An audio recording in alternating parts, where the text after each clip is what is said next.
Balik tayo sa mga balita. Sa gitna ng usapin kaugnay ng arrest warrant ng ICC laban kay Senador Ronald Bato de la Rosa, nilinaw ng Department of Justice na may obligasyon pa rin ang Pilipinas sa isang international tribunal kahit hindi na miyembro ang bansa.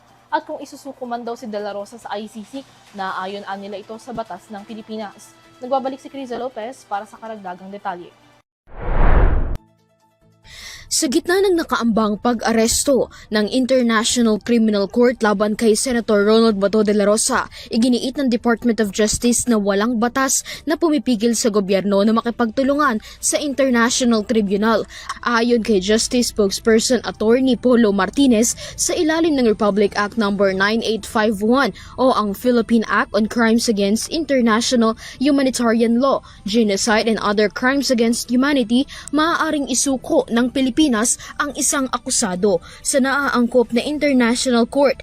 Gayunpaman, muling binigyang diin ng DOJ na mas makabubuting hintayin muna ang magiging desisyon ng Korte Suprema hinggil sa usapin.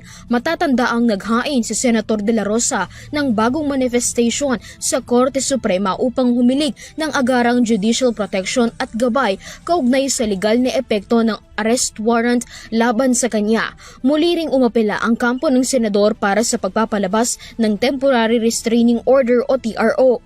Sa kabila ng kinakaharap na sitwasyon, iginiit ni De La Rosa na wala siyang pinagsisisihan sa pagpapatupad ng war on drugs sa ilalim ng administrasyon ni dating Pangulong Rodrigo Roa Duterte.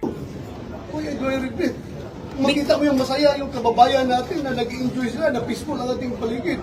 Mga kababayan natin nagpapasalamat, sir, salamat sa ginagawa ninyong war on drugs dahil libreng-libre na kami maglakad sa aming mga kalsada ngayon. Wala na mga adik, wala na mga pusin na gugulo sa amin. Salamat talaga yan. Pero Senator, kung may papalit... Aminado naman ng senador na may mga naging lapses sa kampanya kontra droga noong nakaraang administrasyon, ngunit nanindigan siyang wala siyang babaguhin sa paraan ng pagpapatupad nito. Basta importante, nagawa ko yung aking tungkulin na implement ko yung war on drugs at marami na sisiyahan na wala problema sa droga. Hindi naman totally na malaking ibinaba. Nanawagan din si De La Rosa sa kanyang mga kapwa pulis matapos awitin ang PMA hymn.